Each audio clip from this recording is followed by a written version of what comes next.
Bienvenue sur ce stream, n'est-ce pas? Surtout les gens en replay, parce que les gens en live ont déjà eu une petite intro.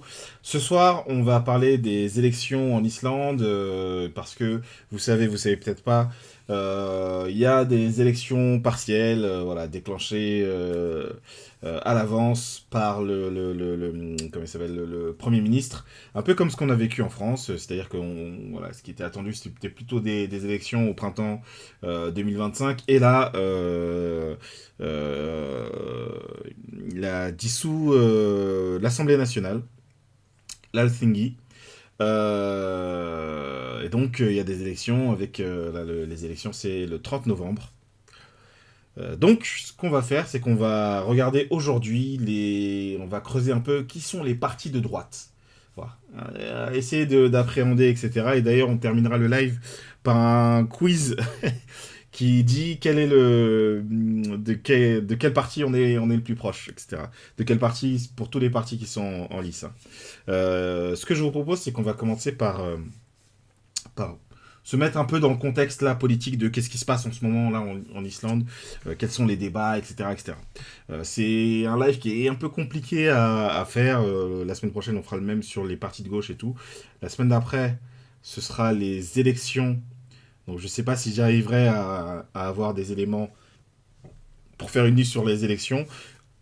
Et en tout cas, on parlera aussi des partis d'extrême gauche et d'extrême droite qui sont en liste. Voilà, on va rassembler les extrêmes comme le dit la théorie du fer à cheval, quoi.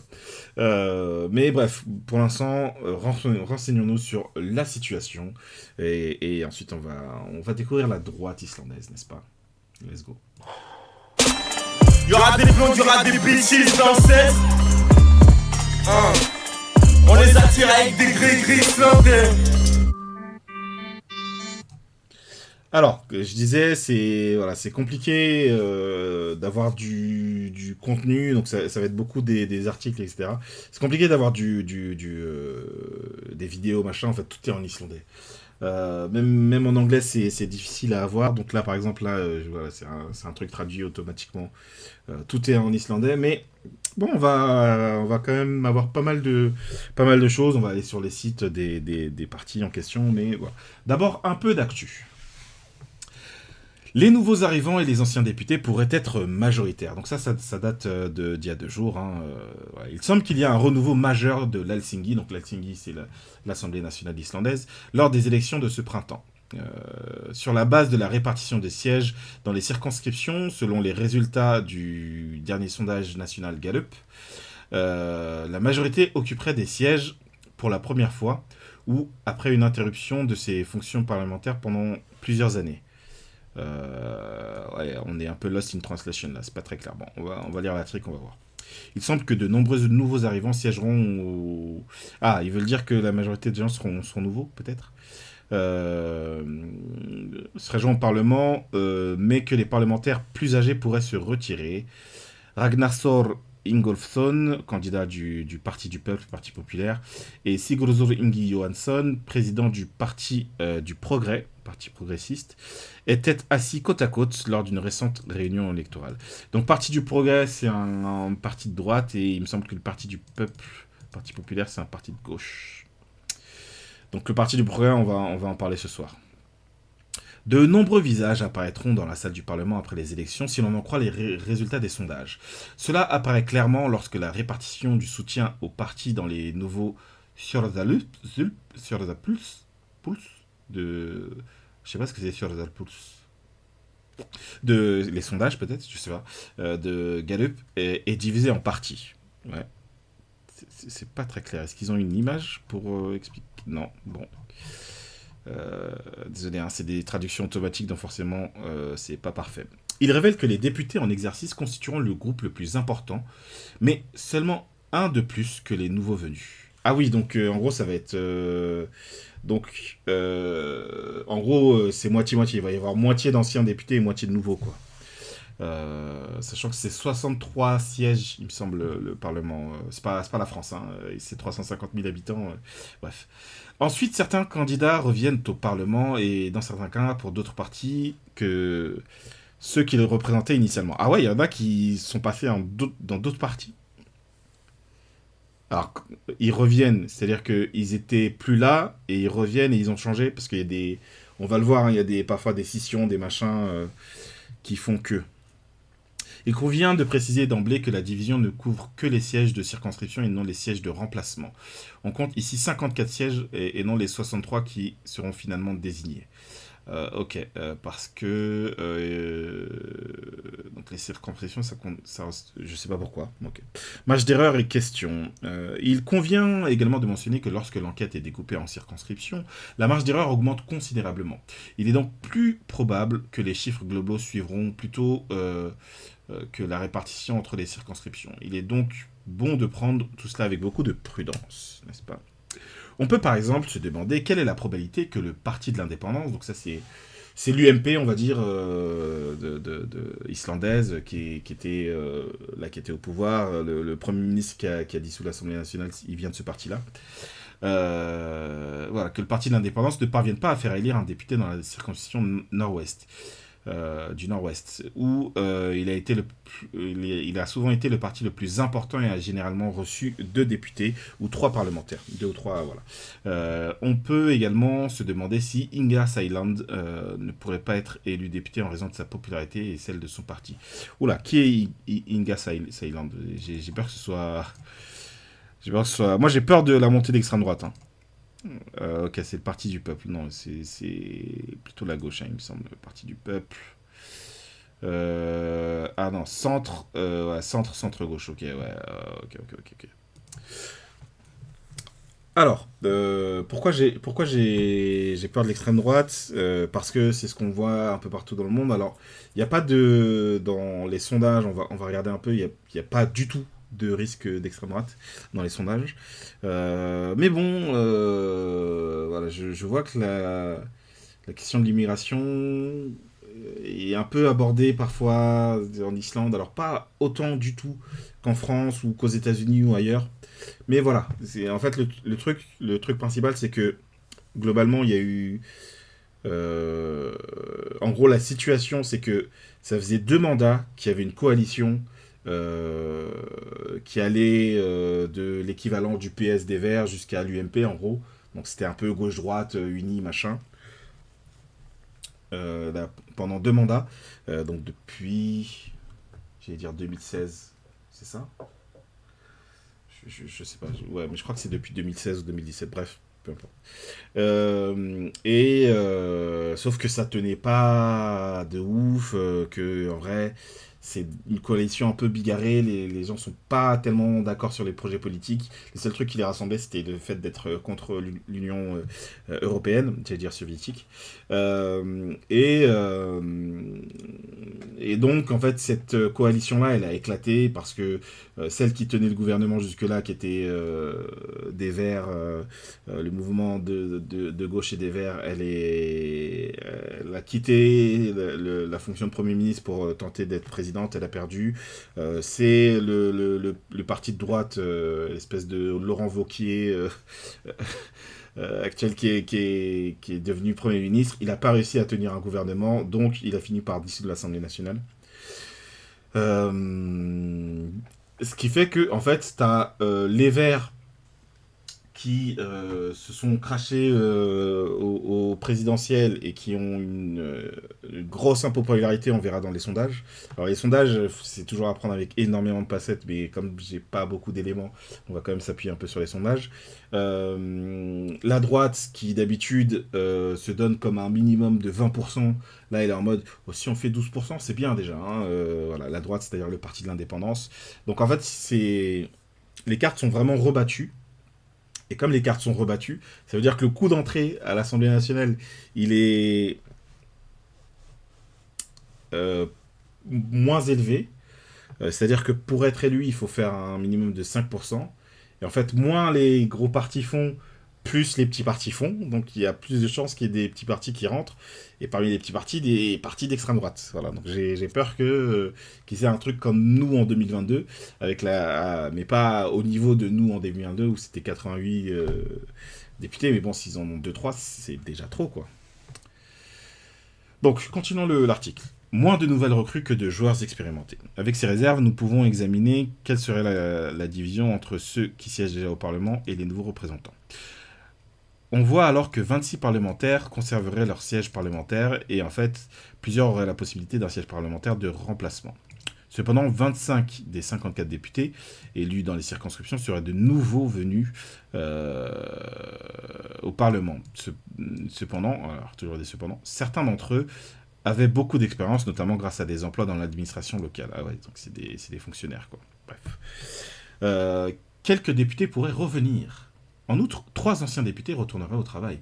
Aucun d'entre eux pour le parti pour lequel ils étaient initialement arrivés au Parlement. Ce sont Sigrizur Andersen, ancien ministre de la Justice, qui a été député du Parti de l'Indépendance et occupe désormais un siège parlementaire prometteur pour le Parti du Centre. Voilà. Le Parti du Centre qui est un parti... Ah, mais attends, il y a le Parti du Centre, en fait. Le Parti du Centre où tu te dis, ah, c'est les centristes, c'est Bayrou, je vois. Non, en fait, c'est un parti... Ouais, bon, s'ils mettent centre-droit à droite, il me semble que c'est même d'extrême droite, hein. C'est centre-droit jusqu'à l'extrême droite, il me semble. Bon, ils mettent centre-droit à droite. Bon. Populisme, euroscepticisme, bon. Hein, bref, on aura le temps de regarder tout ça, mais voilà. Je crois que c'est eux les plus risqués, quoi. Il s'agit de Karl Gauti Kjeltason, qui a été initialement élu au Parlement pour le Parti populaire, donc le Parti du peuple, mais qui en a été exclu après les révélations de Klaus Turbar, puis a rejoint le Parti du Centre. Ah ouais. Le troisième ancien député qui pourra revenir, c'est Sigurjón Þórðarson, qui a été élu au Parlement pour le Parti libéral, en 2003 et a été député pendant 4 ans. Il est leader du Parti populaire. Bon, les traductions là sont pas... Parti populaire, c'est le Parti du peuple, toujours c'est la gauche, hein, il me semble. Bref, j'ai des doutes là sur parce que je connais pas les partis par cœur. Donc les députés potentiels. Il s'agirait de la répartition des sièges de circonscription basés sur le sondage de Gallup du 1er au 14 novembre, avec la mise en garde que l'erreur augmente à mesure que les résultats sont décomposés en unités plus petites, comme les circonscriptions par rapport à l'ensemble du pays. Donc le Parti du Progrès, ah oui, on a les noms des députés. Ok, ça nous intéresse peu, ça, on s'en fout des noms des députés, on les connaît pas les gens. On s'en fout un peu, mais pour dire un peu les choses, les partis qu'on va regarder, on va regarder le Parti du Progrès, alors ce qu'ils appellent Restauration, qui est une autre façon de le dire. Bon, de toute façon, on va voir, je vais pas en dire plus, on va voir ça. On continue. Donc, ce qui s'est passé là, ça date d'aujourd'hui. Le budget a été approuvé et l'Helsinki, l'Assemblée nationale, est ajournée. La dernière session parlementaire de la législature est terminée. Le budget a été adopté et le Parlement a été officiellement ajourné. Voilà, il n'y a plus de Parlement jusqu'à là, pendant les 2 semaines, là, les élections et tout. Le Premier ministre Bjarni Benediktsson, donc ça c'est ce que je vous disais, l'espèce de Laurent Wauquiez islandais, a remercié les parlementaires pour leur coopération lors de la session législative. Il a également encouragé les citoyens à exercer leur droit de vote lors des prochaines élections législatives et tous les candidats à une campagne électorale équitable. Dernier jour en tant que président d'Helsinki. Birgir Armansson a présidé aujourd'hui sa dernière réunion en tant que président d'Helsinki. La session qui s'achève, la 155e d'une série de sessions législatives, a commencé cet automne de la manière habituelle. Mais à la mi-octobre, les événements politiques que j'ai mentionnés au début ont eu lieu et ont conduit à la dissolution après cela, du Helsinki, je pense qu'il veut dire, donc de l'Assemblée nationale. Le travail parlementaire s'est principalement concentré sur la discussion du budget, des questions liées au budget et d'autres questions qu'on ne pensait pas pouvoir attendre un nouveau Parlement. Maintenant, le budget a été établi et d'autres questions qui devaient être réglées avant la fin des élections, a déclaré Armansson. Voilà. Donc voilà à quoi ressemble Helsinki. Hein. C'est tout petit, hein. Vous voyez, c'est 63 sièges, donc il n'y a pas besoin de... Voilà, c'est pas l'Assemblée nationale française, quoi. Et il faut savoir que l'Helsinki, c'est un des plus vieux parlements. C'est plus ou moins les Islandais qui ont inventé la forme parlementaire, on va dire. Donc c'est des Vikings, c'est ça qu'il faut entendre derrière. Je sais plus si c'est au Xe siècle ou un truc comme ça. C'est vraiment très vieux, quoi. Il a remercié les parlementaires. Attendez. Il a remercié les parlementaires, les présidents de partis parlementaires, les vice-présidents, les représentants auditeurs de la commission de présidence et des commissions parlementaires venus traiter des cas. Beaucoup de choses sont arrivées. Armansson a siégé à l'Helsinki en 2003 et est depuis lors au Parlement, soit depuis 21 ans et 7 mois. Il ne se présentera pas aux prochaines élections. Pendant cette période, beaucoup de choses se sont produites dans la vie politique et dans le travail du Parlement. Parfois, cela a été bon, parfois mauvais. Parfois, les conflits ont été violents, mais il y a eu entre-temps des épisodes pacifiques. Mais en tout cas, je suis très reconnaissant d'avoir l'opportunité de participer au travail parlementaire pendant tout ce temps. C'est un grand privilège de recevoir le mandat d'électeur pour siéger à l'Helsinki et travailler à la réalisation de vos idéaux et les intérêts de la nation à ce niveau, a déclaré Birgir. Gudmundur Ingi Kristinsson, député du Parti du Peuple, a remis à Armansson un bouquet au nom des parlementaires à la fin de la session parlementaire et l'a remercié pour son bon travail. Donc voilà, il y a un vieux de la vieille qui se représentera pas, il est là depuis 20 ans, il faisait partie de la déco, donc on l'a remercié. Voilà ce qui s'est passé là aujourd'hui, là, ce matin. Bon. Encore un peu de contexte. Je sais pas si le Parlement a changé de cap. Attendez, je crois que c'est assez court. Ouais, c'est assez court, on va dire. Parce que je sais pas à quel point il va y avoir des choses différentes qui vont être dites ou pas. Tous les efforts pour compléter le budget. Nous sommes passés à une autre vitesse, explique Birgir Armansson. Maintenant, on le connaît par cœur. Adieu à Helsinki après 21 ans de session parlementaire. Le budget a été adopté à Helsinki aujourd'hui, le dernier jour de la session. Tiens, je vais mettre les images en même temps. Je vais faire tourner sans le son parce que nous ne comprenons pas l'islandais. Le budget a été adopté à Helsinki aujourd'hui, le dernier jour de la session, 69 jours après la session. Donc ça a été ouvert là à la mi-septembre, et donc mi-octobre, lui là, Bjarni Benediktsson, il a dit non, en fait on dissout. Hein. Voilà, depuis l'annonce de la dissolution du gouvernement. Helsinki a été convoqué pour la 150e fois, voilà, le 10 septembre, le Premier ministre a ajourné le 13 octobre. 27 sessions parlementaires ont eu lieu en un peu plus de 2 mois. Birgir, je crois que c'est lui, hein, Birgir Armansson, qui est pas si vieux, hein, pour un mec qui est resté 21 ans parlementaire, bref. Président sortant d'Helsinki, affirme que tous les efforts ont été déployés pour... Donc lui, c'est le... Comment il s'appelle, le gars là de... c'est le Charles de Courson, islandais. Affirme que tous les efforts ont été déployés pour achever le budget, puisqu'il devait entrer en vigueur le 1er janvier, mais qu'en plus de cela, les lois sur les taxes sur la nicotine et les navires de croisière et les mesures concernant Grindavik, donc Grindavik c'est le village qui est proche des éruptions qui ont lieu là depuis des mois et des mois et des mois, on va dire depuis même un an et demi, ont été également approuvées. Diverses choses décidées le dernier jour. Nous avons pris la décision, après la pause parlementaire, de nous concentrer sur les questions qui ne pourraient être abordées qu'après les élections. Explique Birgir. Donc ça, c'est ce qu'on a déjà lu. Mais on ne s'attend pas à ce que la première tâche du gouvernement soit de présenter une loi d'augmentation du budget. Bien sûr, on peut en arriver là. Mais c'est bizarre. Mais bien sûr, nous ne savons pas quand un gouvernement sera formé, ni quand un nouveau parlement pourra commencer à travailler. Et oui, d'autant plus que c'est flou un peu, il y a personne qui se dégage, donc le gouvernement, c'est tout bête, hein, pour former un gouvernement, il faut que tu aies la majorité à l'Assemblée nationale, mais du coup, on va voir les sondages un peu, mais il n'y a pas de majorité qui se dégage. Même si tu fais une coalition entre 2, voire même si tu fais une coalition entre 3 partis, parce que là, le gouvernement, c'était une coalition entre 3 partis, et ben même si on faisait ça, on n'est pas sûr qu'il y ait suffisamment pour avoir une majorité au Parlement. Donc c'est pour dire à quel point c'est le bordel, quoi.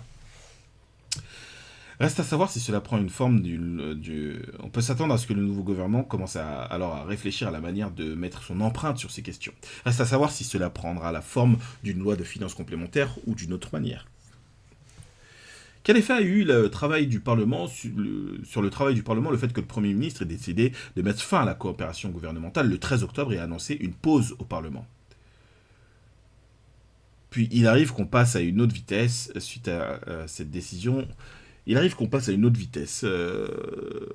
Suite à cette décision, nous avons dû commencer à faire le tri, ce qu'il faudrait compléter. C'est trop bizarre. C'est trop bizarre la traduction, bref. Est-il bon pour le travail parlementaire de devoir régler un sujet aussi important en si peu de temps? Non, bien sûr, ce n'est pas une situation idéale, mais c'est possible et nous avons réussi à le faire. Le moment le plus difficile a été après l'accident. Birgit est au Parlement depuis 21 ans, mais a décidé de ne pas se présenter aux prochaines élections, et c'est désormais la fin du chemin. Il y a eu des moments, des moments difficiles et des moments bons, dit-il. Mais dans l'ensemble, j'ai senti que c'était un grand privilège de travailler ici pendant tout ce temps, donc on retrouve son discours. Qu'est-ce qui a été le plus difficile? La période la plus difficile a été après le krach de 2008. À quoi doit ressembler le président de l'Helsinki? Le président de l'Helsinki doit avant tout assumer ce rôle de manière solennelle. Il lui faut une certaine flexibilité pour réagir à différentes situations. Il est nécessaire de prendre en compte à la fois le gouvernement et l'opposition, mais surtout de veiller à ce que les dossiers soient traités ici conformément aux lois et aux règlements, et à ce que le Parlement fasse ce qu'il est censé faire pour le pays et le peuple. Voilà. Donc ça, c'était la situation globale. Donc le budget a été voté. En gros, on a expédié tout ce qui devait être expédié avant qu'il y ait des élections. L'état des sondages au 15 novembre, donc il y a 3 jours. C'est pas celui-là, c'est celui-là. Il y a 3 jours, voilà ce qu'il en était. Alors, là, comme ça, vous comprenez rien. Le premier parti, c'est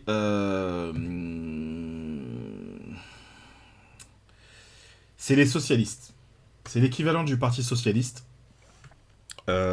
Qui n'avait pas d'élu jusque-là et qui a après pourrait tirer son épingle du jeu, donc qui est le premier crédité. Ensuite, on a le parti qu'ils ont appelé là Restauration, mais il y a une autre traduction, bref, on va dire Restauration. J'ai plus d'autres traductions, donc parti centriste, de droite, quoi, bref. Là, le parti du centre, Miss Flocure. Là, le parti de l'indépendance. Donc voilà, tout ça c'est droite. Hein. Là, il y a social-démocrate. Là, il y a de la droite.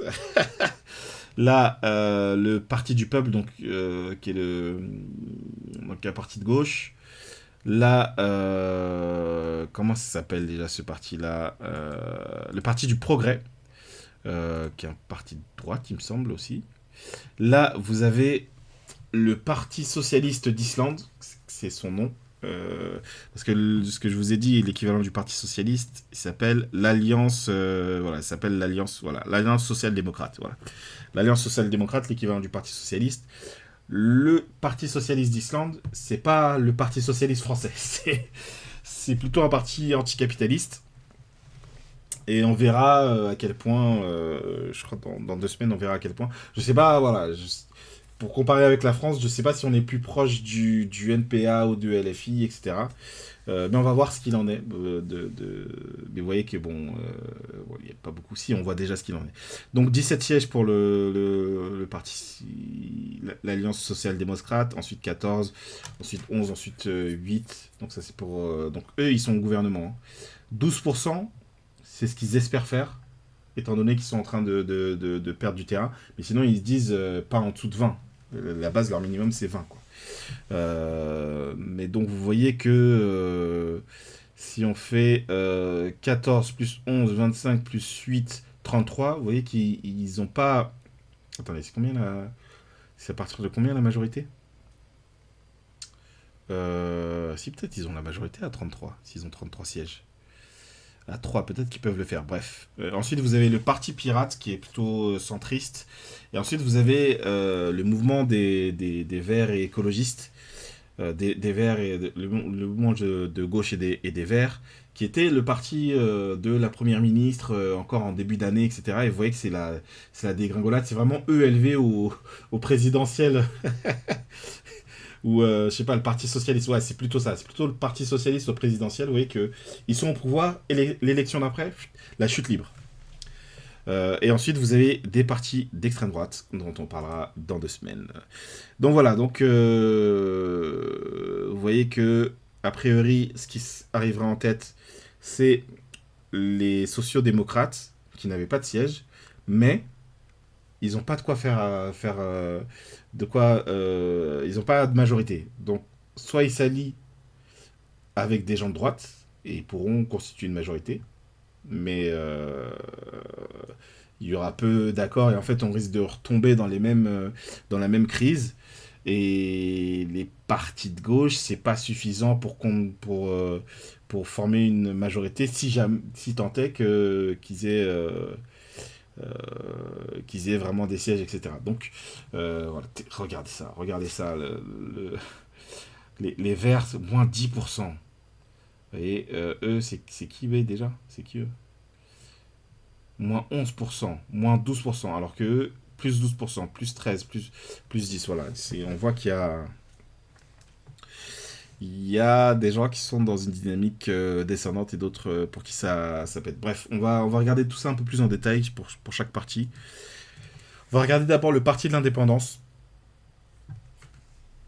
Ouais, il est avec le parti du progrès, l'un des deux partis dominants de la vie politique islandaise. Donc vous voyez que ça a peu basculé. Là, on a un peu un moment de bascule. Donc ça a été fondé en 1929 de la fusion du parti conservateur et libéral. Donc vous voyez qu'on est vraiment UMP Corps, quoi. Son principal dirigeant a été David Hodgson, Premier ministre de 91 à 2004. Ok. Ah oui, à la suite de la révolution des casseroles, ça doit nous parler, on avait regardé une vidéo là-dessus. Consécutive à la crise de 2008, le gouvernement Gerhard démissionne en janvier 2009, il y a des législatives anticipées, marquées par la victoire de la coalition de gauche au détriment du parti de l'indépendance. Donc ils avaient perdu le pouvoir comme ça, ils sont revenus plus tard, en faisant alliance avec les Verts, quoi. Voilà, après 4 ans, ils remportent les élections. En 2013, ils arrivent au pouvoir en coalition avec le Parti du Progrès, donc là, juste pure droite. Et ensuite, où est-ce qu'ils vont leur discussera suivant en 2016, donc le Parti de l'Indépendance arrive en tête et forme un gouvernement dirigé par Bjarni Benediktsson. Non, voilà, c'est en 2017 qu'ils font partie du gouvernement en coalition avec le mouvement des Verts et de gauche et le Parti du Progrès. Donc vous voyez, donc ce centre gauche et la droite, quoi. Idéologie. Il soutient l'appartenance islandaise à l'OTAN, mais est opposé à une adhésion à l'Union européenne. Alors l'Union européenne, il y a quasiment tous les partis qui sont contre adhérer à l'Union européenne.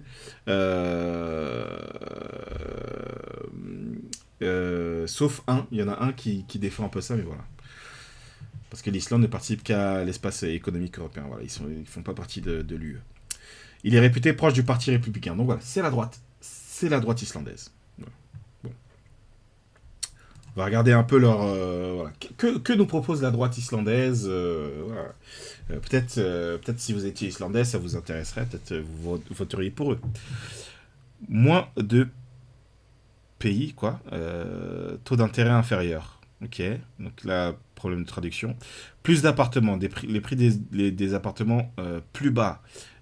Alors, le prix du loyer en Islande, c'est un gros problème. C'est extrêmement cher, les loyers. C'est extrêmement cher. Vraiment, autant, oui, la vie est chère. Oui, les salaires sont hauts. Mais vraiment, les loyers, c'est une dinguerie. Des impôts réduits, des charges allégées, voilà, donc on sent tout, parce qu'il y a quand même un système social en Islande et on sent la rhétorique de droite. Frontières sécurisées, société sécurisée, énergie verte, plus de qualité de vie, une meilleure éducation, plus d'opportunités, bon ça veut rien dire, mais... système de santé solide, de nouvelles solutions, une nation indépendante qui protège toujours la souveraineté. La vie professionnelle fleurit, la terre de l'innovation islandaise. J'espère que c'est un problème de traduction parce que c'est horrible. Bon pour vieillir, un mode de vie sans souci. Transport payé par une infrastructure fiable. La famille, pierre angulaire de la société. Allez vous faire foutre, allez vous faire foutre. Bon, je laisse de côté si jamais vous avez envie qu'on revienne plus en détail là-dessus. Euh, J'ai envie de passer à la suite, quoi. Donc on voit, voilà, souveraineté, moins de charges et compagnie, sécurité, blablabla. Donc un petit article sur le sujet parce il y a une polémique actuellement. Est-ce que ça va être...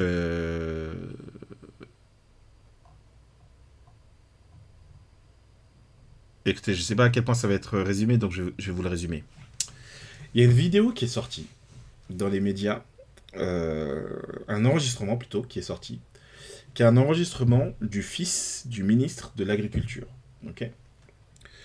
Le fils du ministre de l'Agriculture parle avec un gars qui se présente comme comment dire, un entrepreneur suisse, machin, et à qui il dit si mon père est rentré dans le gouvernement, a été nommé comme ministre de l'Agriculture, c'est pour faire passer une loi pour autoriser la chasse à la baleine. Parce qu'il y a voilà, il y a tout un débat en Islande, parce que vous savez sans doute pas, mais en gros, t'as des restaurants où tu peux bouffer de la baleine, machin, et donc il y a un truc de chasse à la baleine. Euh, et donc il y avait tout un débat au Parlement pour savoir est-ce qu'on interdit ou pas, etc. Et voilà, personne ne sait sur quel pied danser sur ce sujet-là. Et ce que dit le fils dans l'enregistrement, c'est que voilà, il a été nommé pour pouvoir faire passer ça avant qu'il y ait les élections, justement les nouvelles élections. Ils vont faire passer ça, voilà, pour être sûr qu'elles passent, quoi. Donc, tollé, d'autant plus que là, ce qu'on vient d'apprendre, c'est qu'il y a comment dire, des entreprises, parce que en fait, en Islande, il n'y a qu'une seule entreprise qui a la licence pour chasser la baleine. Et là, il y a 4 entreprises qui ont déposé une demande de licence là, je crois aujourd'hui ou récemment, quoi. Donc, l'un dans l'autre, ça pue un peu. Donc, évidemment, le ministre de l'Agriculture, le Premier ministre, nie totalement le truc. Mais donc, voilà. En gros, c'est ça la polémique, quoi. Donc, ce monsieur-là, expert administratif, considère que le Parti de l'Indépendance peut accorder une licence baleinière. Parce que le truc, c'est que du coup, si ils, si ils accordent effectivement la licence de chasse à la baleine, les gens vont se dire, mais attends, donc c'était vrai ce qui était dans l'enregistrement, c'était vous essayez de douiller en fait. Donc ça coince un peu politiquement, c'est-à-dire que c'est difficile à assumer. Soit tu fais une Macron, quoi, tu dis j'en ai rien à foutre, je passe en force. Soit tu te dis ouais, ça pue un peu, je lâche du lest, quoi. L'Islande, c'est pas le pays où c'est contraignant de ne pas faire de la consanguinité, cela donne l'intérêt aux valeurs familiales. Ouais, ouais, pas tant que ça, mais oui, il y a souvent ce truc de ah, attends, il existe une appli pour savoir si on n'est pas cousins, etc. Bref. Pas tant que ça, dans les faits, pas tant que ça. Un expert administratif affirme que les enregistrements des déclarations du fils de Jon Gunnarsson ont probablement ruiné la possibilité du Parti de l'Indépendance d'accorder une licence de chasse à la baleine. S'il le fait, il s'agit d'un abus de pouvoir et la décision peut être annulée. Euh, Bon, sauf si c'est Macron. Bref. Peut-être que l'Islande, ils n'ont pas une constitution comme la nôtre qui protège un peu les présidents, quoi. Mais donc oui, pour la question de consanguinité, oui, c'est un truc qui existe, mais voilà, c'est pas non plus... Ça, comment dire, ça obnubile pas les pensées des Islandais et des Islandaises, quoi. Haukur Arne Thorsson, un analyste administratif, affirme aujourd'hui dans un message sur Facebook, il a écrit sur Facebook, le gars, que les informations fournies par le fils de Jon Gunnarsson sur des enregistrements secrets ont probablement déterminé la décision quant à la possibilité pour le Parti de l'Indépendance d'accorder une licence de chasse à la baleine dans les conditions actuelles. Donc ce truc-là, chasse à la baleine, ça fait écho à l'actualité. De quelle actualité on parle de quelle actualité on parle? Parce que j'ai compris un truc, mais peut-être j'ai pas compris le bon truc. Et ce que je voulais dire, c'est que oui, l'un des trucs qu'il y a en plus autour de cette affaire, c'est que Le gars, là, l'entrepreneur suisse, il semblerait que c'est quelqu'un qui a anciennement travaillé pour le Mossad. Paul Watson, j'ai pas du tout suivi Paul Watson. J'ai pas du tout suivi cette affaire. Mais donc quelqu'un qui aurait bossé pour le Mossad, donc il y a un truc de est-ce que c'est de l'ingérence, etc. Voilà, tout ça n'est pas très clair. Bon. Heykour écrit qu'il est très grave que le fils de Yon ait dit à Bjartna Benediktsson, Premier ministre et président du Parti de l'Indépendance, qu'il avait négocié une décision administrative pour maintenir l'unité au sein de son parti. Heykour dit que négocier le traitement d'une affaire administrative est conforme à la loi administrative. Il dit que si le Parti de l'Indépendance accorde une licence baleinière dans ces conditions, il s'agit d'un abus de pouvoir et que la décision est donc invalide. Heykour dit que pour éviter les abus de pouvoir, le parti doit prouver que les paroles du fils de Yon sont un mensonge ou qu'il était si inapte qu'il n'avait pas d'importance. Bon, y a un peu, on se perd un peu dans la traduction, mais on comprend l'essentiel. Corruption dans la plus haute administration de l'État. Heykour ne croit pas qu'un crime ait été commis en incitant le fils de Yon à parler de son père. Donc voilà, l'enregistrement, machin, il n'y a pas rien... Il n'y a rien d'illégal. Il affirme qu'aucun secret d'État n'a été révélé et que ni le fils de Yon ni Yon n'ont enfreint la loi, mais que l'information n'a qu'un poids politique. On peut toutefois se demander si l'enregistrement était légal. Ah non, donc c'était pas sur l'enregistrement, c'était sur les informations qu'il donne. On peut toutefois se demander si l'enregistrement était légal et s'il pouvait être utilisé dans une salle d'audience. Heykour considère l'enregistrement utile car la Cour européenne des droits de l'homme a statué à plusieurs reprises que les enregistrements obtenus illégalement sont des documents judiciaires recevables si d'autres méthodes ne sont pas disponibles pour informer sur la violence et d'autres actes qui doivent être signalés. Dans cet exemple, il semble qu'il y ait de la corruption dans la plus haute administration de l'État qui a certainement des relations avec le public. Donc voilà. C'était ça, petite info sur le Parti de l'Indépendance et, voilà, et qui sont encore au gouvernement, voilà comment ils sont un peu dans la merde. Bon. Passons au Parti du Progrès. Voilà, et je vous rappelle, on essaye de, voilà, on se renseigne sur les partis de droite. On va en regarder 4 en tout. Les partis de droite islandais. Donc voilà, on va voir s'il y en a qui a notre préférence ou peut-être aucun. Sait-on jamais, peut-être aucun. Donc le Parti du Progrès, qui est membre de l'Internationale libérale, je ne savais même pas que ça existait.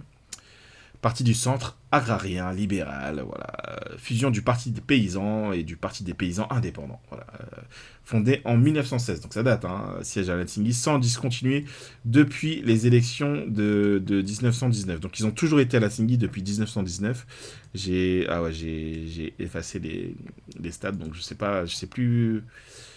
plus à combien ils étaient crédités, mais en tout cas, ils étaient censés avoir encore des sièges, quoi. Entre 1944 et 2006, le parti n'a connu que 5 dirigeants, tout en ayant... Il y a beaucoup des trucs comme ça en Islande où les gens restent pendant 20 ans, 30 ans à des postes de pouvoir, quoi. Le parti n'a connu que 5 dirigeants tout en ayant exercé les fonctions de chef de gouvernement. Le FRAM est en outre la seule formation à avoir dirigé l'exécutif sans être le parti le plus important de la coalition. À 6 reprises en effet, un membre du FRAM a exercé les fonctions de Premier ministre. Donc ça sent le côté centriste, le côté... comment dire le côté Bayrou, le côté Modem, mais avec un truc un peu plus de... Ils arrivent quand même à avoir le pouvoir, quoi. Il y a cette petite différence par rapport au modem. Ok. Donc, parti de l'indépendance, du progrès, pardon. On va voir ce qu'ils nous proposent. Peut-être c'est intéressant, hein. Regardez, leur couleur, c'est le vert, donc c'est cool le vert, non? Ah oui, alors, attendez. Ah ouais, merde, ce truc-là, il voulait pas se traduire, ce site. Leur site ne voulait pas se traduire. Oui, c'est chiant, ça. C'est bien chiant, ça. Pas ouf, le Parti du Progrès. Pas ouf, le progrès, hein. C'est marrant, j'ai vu qu'ils étaient à Kopavogur. Donc ils sont pas du tout à la capitale, hein. Kopavogur, c'est dans la région de la capitale, hein. Voilà, Kopavogur, c'est là. Reykjavik, c'est là. Oui, c'est pas loin, mais ils sont... Voilà, leur truc qui est en banlieue. Vraiment. Après, remarque... comment il s'appelle le Parti Socialiste, maintenant, leurs locaux, vu qu'ils sont fait vider la rue de Sofelrino, ils sont à Ivry pour l'instant. Mais bon, c'est pas par choix, quoi. Bon. Passons à notre parti. Désolé, il n'y avait pas beaucoup de choses sur ce parti-là. Le parti de la réforme, voilà. Tout à l'heure, ils appelaient ça réparation, je sais plus comment ils appelaient. Restauration, voilà. Parti de la réforme, plutôt. Parti réformiste, plutôt cette idée-là, quoi. Parti de centre-droit formé en 2014 comme, en tant que scission du Parti de l'Indépendance. Donc voilà, on a une scission du Parti de l'Indépendance en 2014. Existant officiellement depuis 2016, il se présente aux élections islandaises législatives en 2016. Le 9 janvier 2017, le parti parvient à un accord avec le Parti de l'Indépendance et Avenir Radieux pour former le gouvernement islandais. Voilà, bon, ça c'était le petit historique. Donc leur idéologie, libéralisme économique, libéralisme vert, europhilie. Je crois que c'est eux qui proposent de rejoindre l'UE. Donc là, on a la liste des personnes qui sont candidats. Donc voilà, ça permet de voir un peu la sociologie des gens. Donc voilà, elle est députée, donc c'est elle tête de liste. Lui, il est déjà député. Lui, directeur du département de la culture et des sports et ex-maire. Elle, directrice exécutive.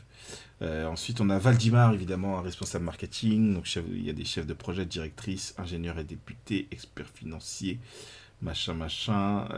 Si on va plus loin, membre du conseil d'administration. Alors, faut savoir que sur les listes, tu peux mettre des 150 personnes, ça sert à rien. Mais tu peux faire, parce qu'en fait, c'est par... et c'est par, comment dire, c'est par circonscription. Ah, il est là. Ah ouais, il est chez eux, Jon Gnarr. Putain, bref. Bref, je vais y revenir dans un instant. C'est par circonscription. Du coup,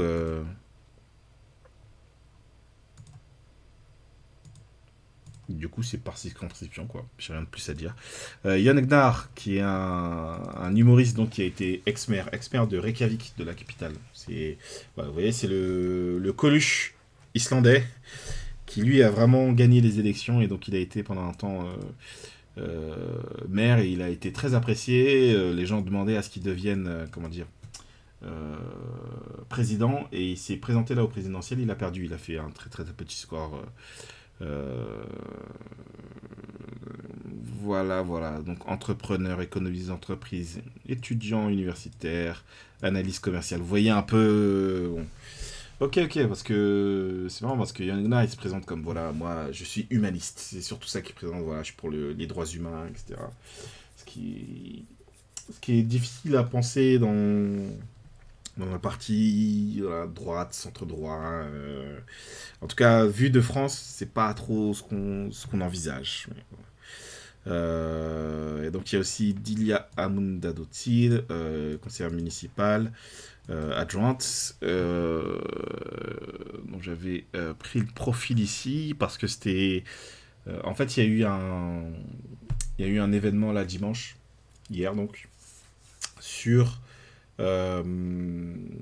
des candidats qui viennent présenter en gros leur truc. Voilà, En fait, c'est les gens qui parlent pas islandais, etc., qui pouvaient venir poser leurs questions. Voilà, c'était une session questions-réponses avec tous les partis qui étaient représentés et tout. Et c'est elle qui a représenté pour le parti de la réforme, quoi. Donc je me demandais quel était son profil. Donc ouais, elle est plutôt donc 79, plutôt de Reykjavik, diplôme en pastoral psychology, psychologie pastorale, je sais pas ce que ça veut dire. Publicité, égalité représentative, psychologie, management, entrepreneuriat. Ok. Ça a l'air d'être l'enfer. Hein. C'est vraiment la droite. C'est centre d'intérêt. What? Augmenter les droits des parents d'enfants malades chroniques. Ok, et handicapés, ok. Parce que les trucs des droits des parents, là, c'est un peu red flag. Hein. Ok, la santé mentale. Ok. Donc, ouais, tout le truc psycho et tout. Ok, Dilia. Oui, bonjour, madame.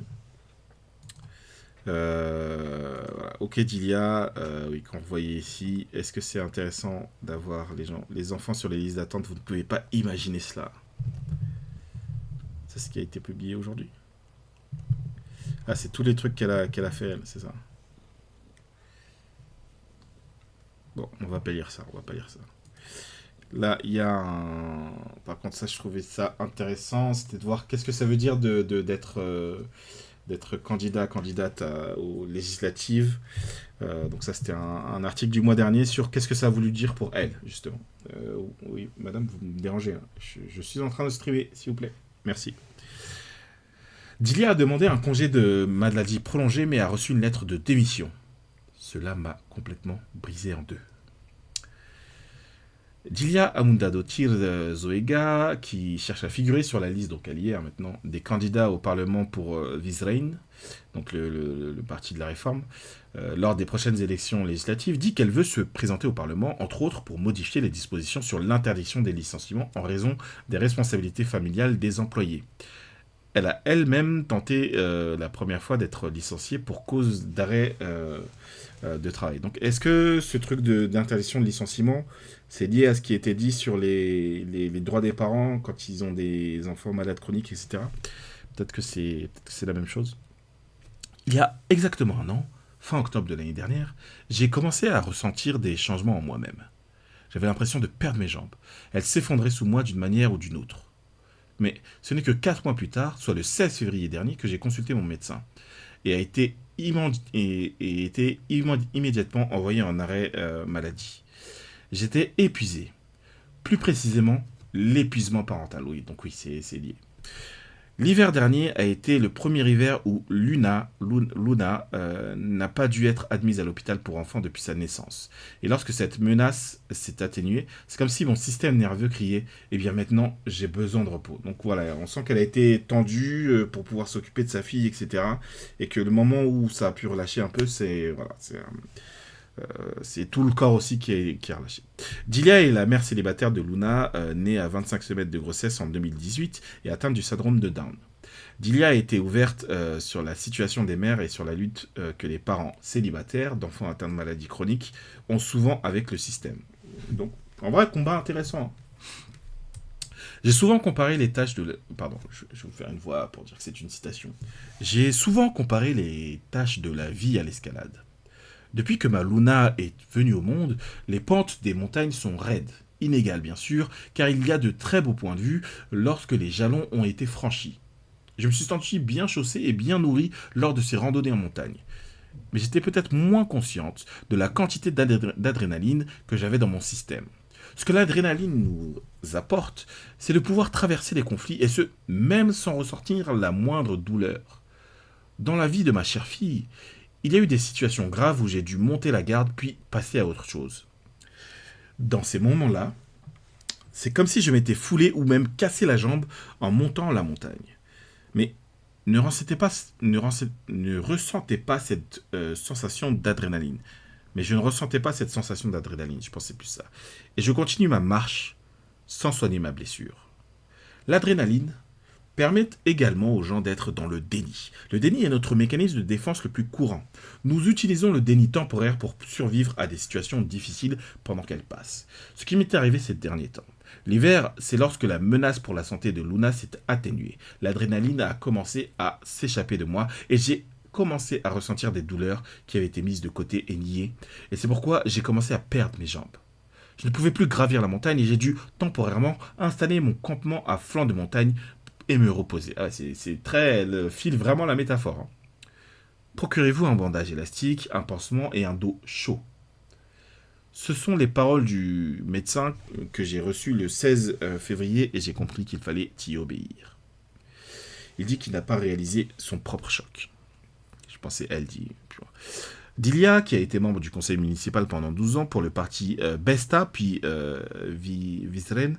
Bref, on va pas... Le parti Besta, ouais, c'est le meilleur parti. Ça veut dire, Besta, ça veut dire vraiment meilleur. Et il y a un parti qui s'appelle le meilleur parti, il me semble, ouais. Mais il me semble que c'est un ancien parti.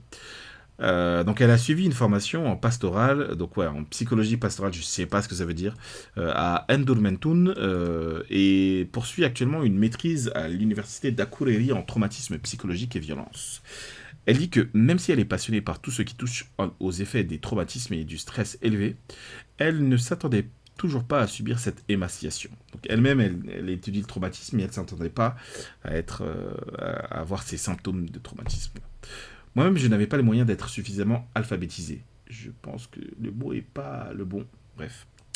J'ai vu la paille dans l'œil de cet homme, mais pas la bûche dans le mien. C'est juste comment être humain. Après tout, il m'a fallu plusieurs semaines pour réaliser à quel point j'étais malade lorsque j'ai commencé mon arrêt de travail. Il faut également du temps pour sortir du mode de survie, après y avoir passé au moins 6 ans. Ah ouais, c'est énormément long. C'est énormément long. J'ai donc dû accepter que cela serait probablement un peu long. Demande de congé de maladie prolongée et reçu une lettre de démission à la place. Donc, voilà. Ce qu'elle défend, l'interdiction de licenciement et tout. La traduction n'est pas géniale. Non, je te l'accorde. Je te l'accorde. Dilia raconte, parce que ce que j'ai compris des traductions, bonsoir à toi Barakoded, ce que j'ai pu comprendre des traductions en islandais, c'est que ça traduit de l'islandais à l'anglais, puis après de l'anglais au français. Donc, Lost in Translation, quoi. Dilia raconte qu'elle est, en plus, il y a les questions d'expression, etc. Donc, parfois, tu sens que c'est une expression et que, voilà. Donc, je disais, Dilia raconte qu'elle était en arrêt maladie depuis plus de 2 mois lorsqu'elle a subi un choc qui a eu un impact considérable sur l'évolution des affaires. Elle a envoyé à son employeur un certificat médical prolongé car le médecin estimait qu'elle avait besoin de plus de temps. En échange, j'ai reçu une lettre de démission. Licenciement pour cause de changement organisationnel. Aucun versement de salaire pendant la période de préavis. Cela m'a complètement brisé en deux. Principalement à cause de la sécurité qui m'a été arrachée. Je pensais que j'étais à l'abri pendant ma convalescence. C'était un peu comme si la tente m'avait été arrachée et maintenant j'étais glacial alors que j'étais coincé à flanc de montagne. Toujours la métaphore de la montagne, etc. Oui, double trad, ouais, double trad. Donc ouais, c'est ultra chaud. C'est ultra chaud parce que t'es en période de convalescence et en plus on va te jeter dans la précarité, quoi. C'est vraiment horrible. J'espère qu'il y aura une loi pour interdire ce genre de situation. A eu une légère dépression nerveuse après le licenciement. Tiens donc, c'est étonnant. Dilia dit que la peur du revenu l'a hantée. Car elle dirige un ménage avec un seul revenu, ouais, elle est mère célibataire, et à un moment donné, elle a fait une légère dépression nerveuse. Donc vous voyez, mère célibataire, imaginez le truc, enfant malade, vous vous en occupez, l'enfant va un peu mieux, suffisamment pour que vous puissiez relâcher un peu la tension, première fois depuis 6 ans, du coup, vous vous autorisez, entre guillemets, à être un peu mal. Donc, vous êtes arrêté. Parce que, en fait, cet état de tension permanent dans lequel vous étiez, en fait, c'est pas tenable physiquement. Donc, le corps lâche. Et là, votre employeur dit « Ah ouais, ton corps lâche nous aussi, on te lâche. Salut. Bonne chance pour ton salaire, en tout cas. » C'est horrible. Cela m'a complètement paralysé. J'ai aussi eu beaucoup de mal avec ça parce que les 2 femmes qui prennent cette décision et la suivent sans aucune sympathie sont des personnes qui me tiennent à cœur et que je connais depuis de nombreuses années en plus, putain.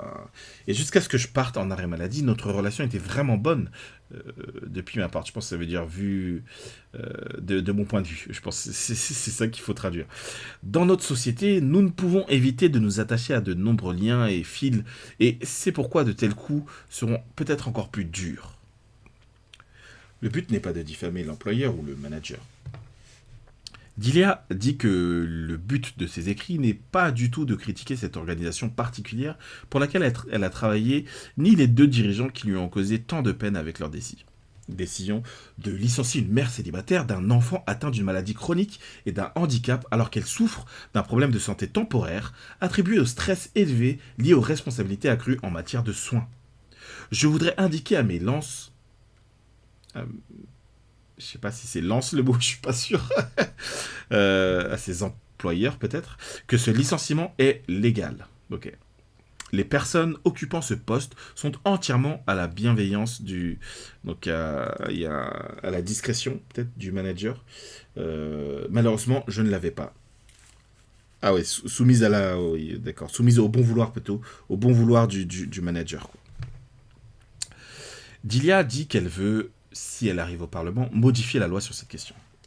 Quand je me suis senti plus mal ce printemps, j'ai senti que c'était la lumière au bout du tunnel. Je voulais que la douleur que j'ai ressentie alors soit utile et fasse du bien. Je voulais faire en sorte qu'aucune personne se trouvant dans une position aussi vulnérable ne risque de perdre son emploi, sa sécurité d'emploi, si elle devait prendre un congé temporaire pour reprendre des forces.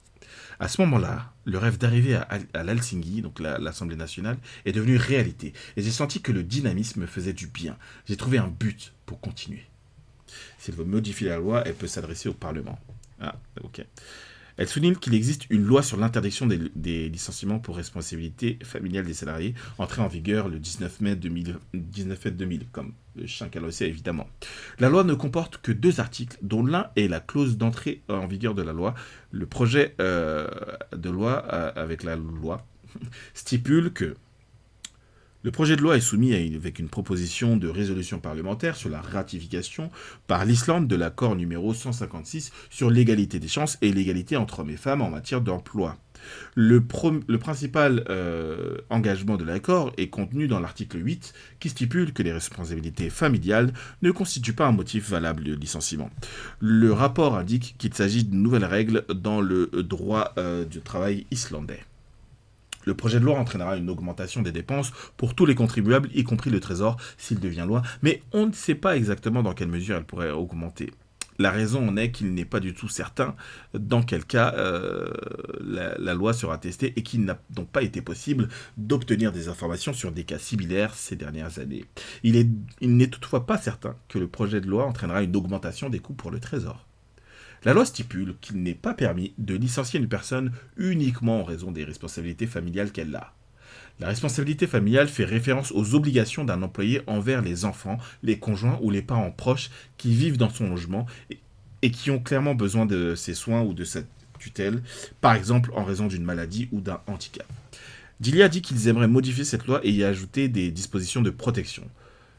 La responsabilité familiale fait également référence aux maladies attribuées à la tension et au stress dû à la charge accrue de ses soins. C'est ça, c'est que la question de prendre soin de ses proches, enfants, parents, etc., conjoints, elle est cadrée elle est encadrée par la loi. Par contre, le contre-coup d'avoir pris soin d'eux, ça, c'est pas du tout pris en compte. Dilia dit qu'ils aimeraient modifier cette loi et y ajouter des dispositions de protection. C'est ce que je viens de lire. Bon. Et c'était vraiment écrit là, et donc ils ont écrit 2 fois la même chose. Ok. Dilia espère bien sûr que peu de gens auront à essayer ces lois. Parce que voilà, je sais que chanson et loi, c'est 2 mots proches en islandais, donc je pense que c'était le mot loi. Mais je pense qu'il est important qu'il constitue un certain refuge et puisse assurer la sécurité de ceux qui en ont besoin, tout comme la loi devrait le faire. À mes yeux, c'est vraiment un problème de santé mentale. Cela favorise une meilleure santé mentale à l'avenir afin de ne pas risquer de perdre votre sécurité pendant votre convalescence. Je pense que l'Assemblée nationale devrait être un groupe de personnes dont la vie les a poussés à affronter toutes sortes d'ascensions en montagne. Elle reprend la métaphore. L'expérience est un moteur si puissant qui nous pousse à changer pour le mieux. C'est ainsi que je vois toutes mes expériences difficiles. Ce sont toujours des opportunités de grandir et de me développer. Bon. Donc, elle, voilà, c'est une des candidates parti centriste, etc., donc, qui est en 4e place. Donc, c'est possible, je pense qu'il y a des chances qu'elle soit élue. Je trouve son projet de loi vraiment, vraiment cool. Hein. Franchement, même si c'est une centriste, let's go. Hein. Je pense qu'elle a raison qu'il faille encadrer tout ça. Bon, les problèmes de route discutés partout. Voilà, un petit très court article, toujours sur le parti de la réforme. Maria Ruth, vous savez quoi, je vais mettre aussi. Bon, de toute façon, il y a juste elle qui parle, bon, je vais pas mettre la vidéo. Maria Ruth Kristíndóttir, leader du Parti de la Réforme dans la circonscription du Nord, a été assistante de Þorgerður Katrínar Gunnarsdóttir, mais est désormais en tête de liste de Viðreisn dans la circonscription du Nord et se dirige vers le Parlement. Donc, comme on voit, circonscription... c'est Nord-Ouest ? Ouais, Nord-Ouest, pardon. Donc, on parle de la dame ici. J'ai l'impression de dessiner une certaine image ici, et peu importe où je vais, je m'assois avec une tasse de café et je demande aux gens « Qu'est-ce qui vous préoccupe et qu'est-ce qu'il y a dans l'actualité ?» Plusieurs minutes avant que les gens ne commencent à parler, à parler des problèmes de transport avec moi, répond-elle lorsqu'on lui demande ce qui est le plus important pour les électeurs de sa circonscription, mais elle affirme que les questions économiques pèsent également lourdement sur les électeurs de tout le pays. Alors, il faut savoir qu'en Islande, il y a vraiment un rapport à l'autre, enfin l'autre qui a comment dire, une fonction un peu symbolique, un peu autoritaire, qui n'est pas comme en France. C'est-à-dire que en Islande, tout le monde se tutoie. Il n'y a pas de vouvoiement. C'est-à-dire que ton prof, tu vas le tutoyer, ton médecin, enfin, c'est pas que tu tutoies, c'est que tu appelles par son prénom, pardon. Tu appelles ton prof par son prénom, tu appelles ton médecin par son prénom, tu appelles le président par son prénom, etc. Il n'y a pas de truc, votre éminence, machin. Il n'y a pas ce type de déférence. Donc dans ce lien qu'elle essaye d'avoir avec il faut vraiment sentir la proximité que ça sous-entend, quoi. À Akranes, les électeurs du Sundabraut, les électeurs parlent de Sundabraut à Reykjavik, dit Maria, mais à Borgarnes et Snæfellsnes, les électeurs parlent de la situation à Fossarheidi et Skógarstrandarvedin. Elle mentionne davantage d'infrastructures de transport dans la circonscription qui doivent être améliorées. Donc là, ça doit être des trucs de transport. Je ne connais pas suffisamment l'Islande. Donc voilà, les deux trucs là que propose le parti centriste, les problèmes de transport et encadrer les licenciements là, interdire les licenciements même, pour cause de raisons familiales. Parlons du parti du centre, qui n'est pas un parti centriste, c'est un parti de droite. Voilà. Donc, fondé en 2017, scission du Parti du Progrès, qu'on a regardé, il est plus ouvertement, donc, le Parti du Progrès qu'on a regardé juste avant, là. Il est, donc pas juste avant là, mais juste avant, encore avant, il est plus ouvertement populiste et eurosceptique. Il se présente pour la première fois à une élection lors des législatives d'octobre 2017. Il obtient 10%, 10,9% et 7 députés. Donc le minimum, c'est 5% pour avoir des sièges. Devenant le 4e parti en nombre de voix, cependant devancé par le Parti du Progrès en sièges. Lisons un peu donc l'histoire du parti. L'émergence du parti du centre repose sur le destin politique de Sigmundur David Gunnlaugsson, qui a accédé à la tête du Parti du Progrès en 2009 en raison de ses revendications de réforme du système bancaire islandais. Donc, vous savez, il y avait la crise financière, il y a eu les trucs ils ont viré des banques et tout. Donc lui, c'est comme ça qu'il a percé, quoi. Devenu Premier ministre en 2013, il démissionne en 2016 en raison de son implication dans des transactions financières douteuses rendues publiques grâce aux Panama Papers. Tiens donc. En septembre de la même année, il est démis de ses fonctions de président du Parti du Progrès. Donc, voilà, on dit, ouais, tu peux plus être notre président. Et du coup, l'année d'après, il fonde un parti, c'est ça. Fin mai 2017, donc ce gars-là annonce la création d'une société progressiste. Ah oui, société progressiste, ouais. C'est pas vraiment société, c'est plus société dans le sens association voilà, plus organisation. Ouais, c'est plus. Ouais. Il ne devait à l'origine pas s'agir d'un parti, mais plutôt d'une sorte de groupe de réflexion réunissant des personnes d'horizons politiques et professionnels différents pour élaborer des propositions, notamment pour la politique sociale de l'Islande. Fin septembre 2017, il annonce toutefois la création du Parti du Centre qui a lieu début octobre. Ce parti se présente aux élections législatives, blablabla. Ok. Idéologie. Si le parti du centre se dit centriste, il est considéré comme libéral et populiste. Le parti propose de réformer le secteur bancaire de l'État en maintenant la propriété de l'État dans Landsbanking, tout en récupérant la participation de l'État dans Arion Banki, donc de retirer d'une des banques voilà, qui est contrôlée par des fonds spéculatifs et en redistribuant un tiers de ses actions aux Islandais. Merci pour ton follow, Jomuna, bienvenue à toi. Il prévoit également de vendre, donc c'est banque, c'est full banque, de vendre la participation actuelle du gouvernement dans Íslandsbanki. Donc tout ça, c'est les banques islandaises. Le parti soutient la suppression de l'indexation des dettes et s'oppose à l'adhésion de l'Islande à l'Union européenne. Je redis, la plupart des partis s'opposent à l'adhésion de l'Islande dans l'Union européenne, de gauche ou de droite. Hein. Tout le monde est contre, sauf un parti. Lors de la réunion inaugurale du parti à Reykjavik le 8 octobre, le président et fondateur du parti, Sigmundur Davíð Gunnlaugsson, a déclaré que le parti soutenait les meilleures idées de gauche et de droite. Il se prétend être parti du centre. Hein. C'est vraiment ce tiers de macronistes. Hein.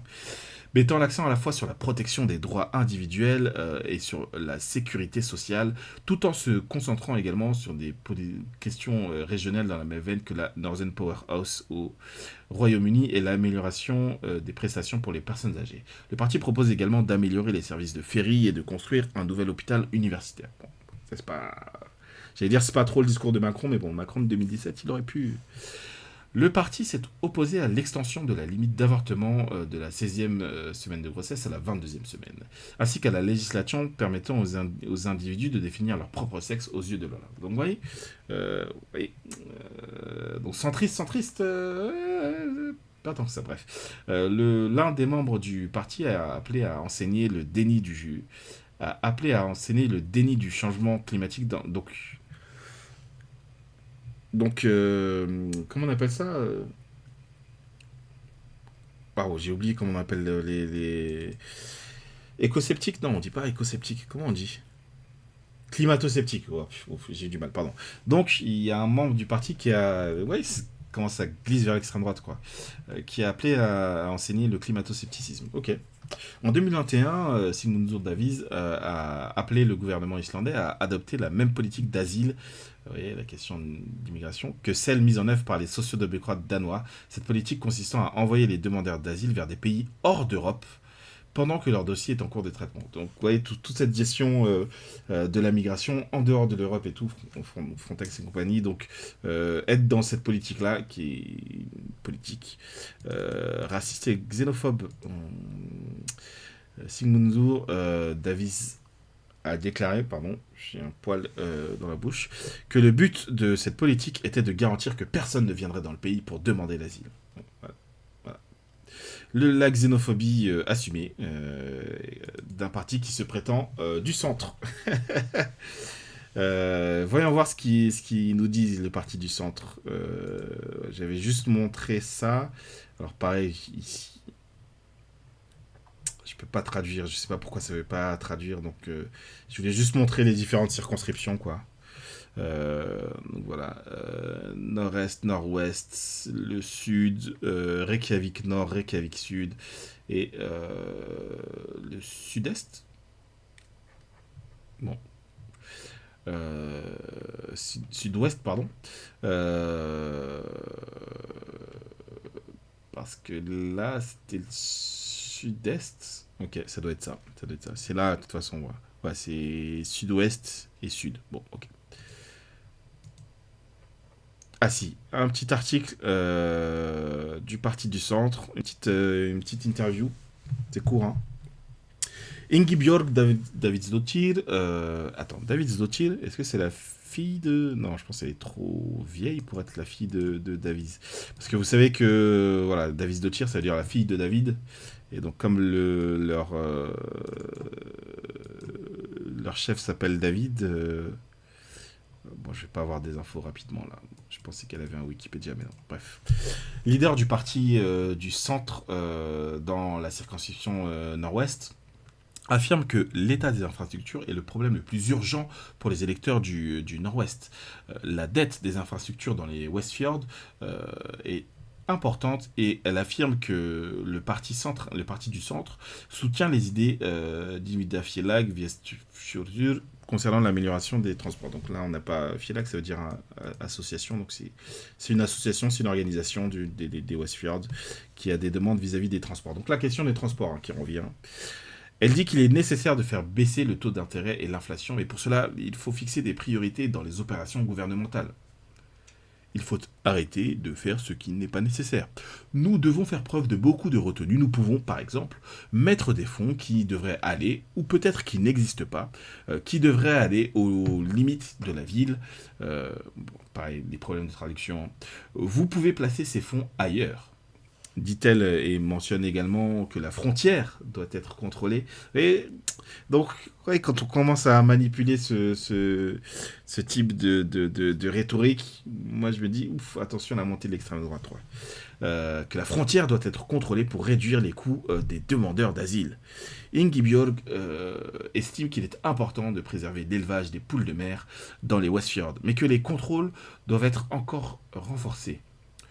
Elle souhaite que l'élevage de porcs de mer... Attends, de quoi on parle? De quoi on parle?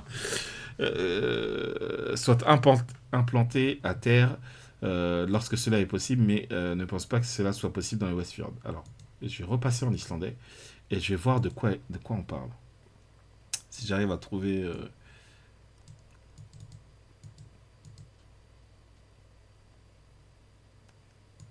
Alors, attendez. Est-ce que c'est ça l'élevage de poules de mer, de porcs de mer? On sait pas de quoi on parle. Oui, ok. Ok, c'est juste ça, on parle juste de poissons. Hein. Ok, ok, ok. Ok, parce que c'était pas très clair. Ça doit être le nom, comment dire, ça doit être le nom islandais qui est poule de mer, port de mer, mais c'est pas, voilà, en français ça passe mal quoi. Donc voilà les quatre partis de droite qu'on avait à découvrir. Je rappelle le parti du centre, le parti du progrès, il me semble, le parti de la réforme, le parti de l'indépendance. Donc c'est les quatre qu'on a vus. La semaine prochaine, on verra les partis de gauche. Mais avant de se quitter, je voulais proposer ce petit quiz qui dit mais quel parti et quel candidat parle avec votre voix. Donc on va voir. Si vous voulez, je peux vous envoyer le...